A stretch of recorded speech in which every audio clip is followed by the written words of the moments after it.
is my third time filming this because the Instagram gods are not being good to me today. So here I am with my camera, and as you can see down there, there's just a ton of people. I came here specifically just to get two specific photos. I really hate going to touristy spots because I feel like I can't really enjoy myself. One, because there's too many people, and two, because like I can't get that one shot because people just don't care and they just get in your way. And I don't know, I just feel really frustrated right now. As pretty as the Grand Cenote looks in photos, it honestly was not my favorite place in Tulum. Because it's such a popular tourist attraction, many tour groups and people visit, which is fine. However, I wasn't impressed, and if I were you, I'd save the 350 pesos and go to the Tulum Lagoon instead. It's bigger, it's prettier, and there's not that many people there. So if you get overwhelmed like me, Tulum Lagoon is just so much better. But fun fact, while I was at the Grand Cenote, I made friends with a really nice guy from Venezuela. Honestly, I don't know why he wanted to be my friend because I was giving off all the angry and frustrated vibes, but he was like, hey, I like your face. So then we decided to go to Isla Mujeres together the next day. Good afternoon. Well, good morning, everybody. Got a late start to the day. So today we are here in Isla Mujeres. We are traveling around in this little golf cart that I got for free for listening to a presentation for like 3 hours, but it's okay because I got drunk and they fed me too. We are driving around. We're not exactly sure where to go. It's an adventure. I made a new friend. Hello. This is my friend Daniel. We met yesterday at el Grand Cenote and it was pretty awesome. ¿Estás emocionado? Sí, demasiado emocionado. Entonces estamos aquí por todos lados. No sabemos dónde vamos a ir. We don't know where we're gonna go. We got 2 hours. Nothing but adventure and excitement.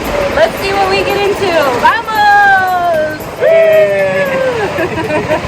I came to Isla Mujeres over 10 years ago when there was nothing on the island, and now it's a huge tourist destination. I recommend renting the golf cart and going around the island because it doesn't take that long since it's so small, but it's really fun to just stop at random places, look at the views, and take photos. And of course, since you're on an island, I also recommend eating seafood. So I'm going to eat some camarones. I think I'm going to eat the spicy ones. We have music by the beach. We have the ocean right behind us. ¿Y qué vas a ordenar también? Pescado frito, bien rico, pero bien rico, una cerveza bien fría. Yo también. And I don't know if you guys know this, but 22 countries around the world speak Spanish, but even though we have the same language in common, there are lots of different phrases and slangs are very unique to each country. So Danielle was teaching me some Venezuelan slang. Oye, mi pana, ¿cómo le está pasando? Todo bien, mi pana, mira, aquí estamos en Isla Mujeres. And of course, because I'm the adventurous sort, we were jumping on a trampoline, but unfortunately, it did not end that well for me.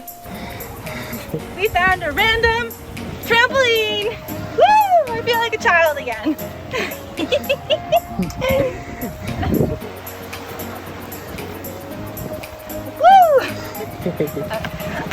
I know.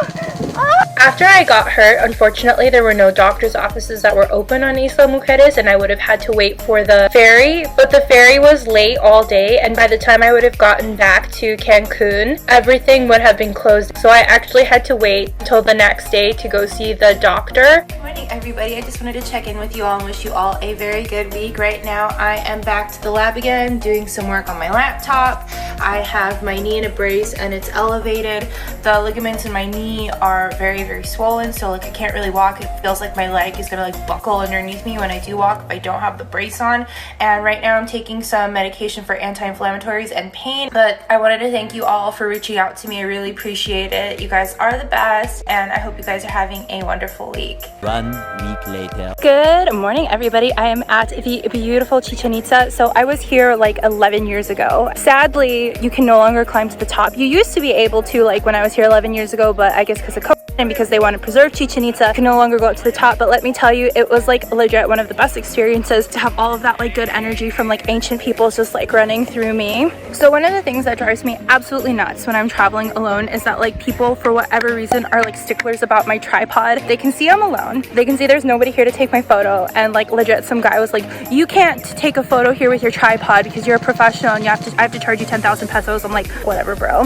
So I just like packed up and left. But cheers to that rude guy. So this is what I'm using now instead, my ghetto tripod.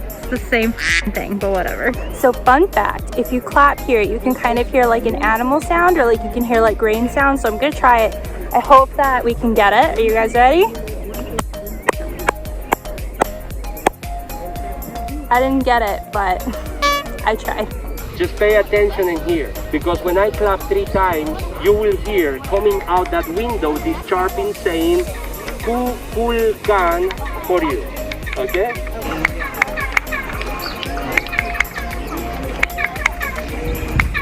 That, my friends, was take 2 because I couldn't do it myself. Hopefully you guys heard the bird chirping noise. I thought it was pretty darn cool. Thank you to this random tour man. So I'm gonna go and take one more round of photos, and then I'm going to Cenote Suytun, and then I'm gonna go to Valladolid, which I'm really excited about. This, where I'm standing around, you can see is a stadium.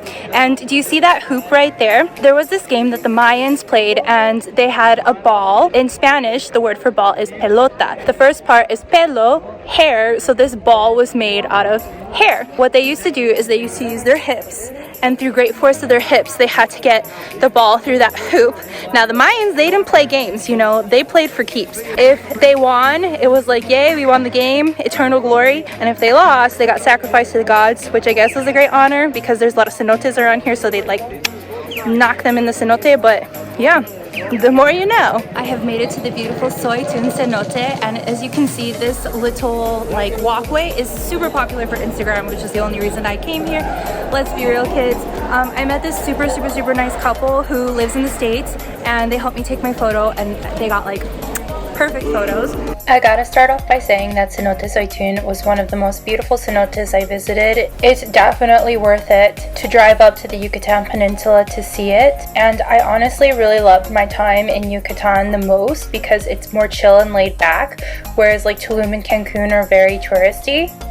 Although one of the things that I don't really like about traveling abroad sometimes, especially here in Mexico, is that I encounter some like very entitled Americans. But I was trying to take pictures of the cenote, and it's like very obvious that like there's a line. The boardwalk that people go on is a place for photos, and you can go wherever the you want in the rest of the cenote. But there was a girl who kept like swimming back and forth, and I was like, yo, listen, you're getting in the way of my photo. And she's like, I'm working on like China leave. And then I was like, well, do it faster.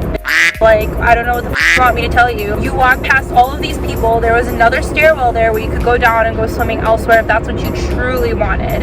She didn't want to wear the life jacket, and I'm like, I'm pretty sure they explained to you in English as well if you can't speak Spanish, wear your life jacket. Like, it's really not that big of a deal. These are just my feelings. It's like, if you are in a place and you clearly understand the directions being given, don't be an ass.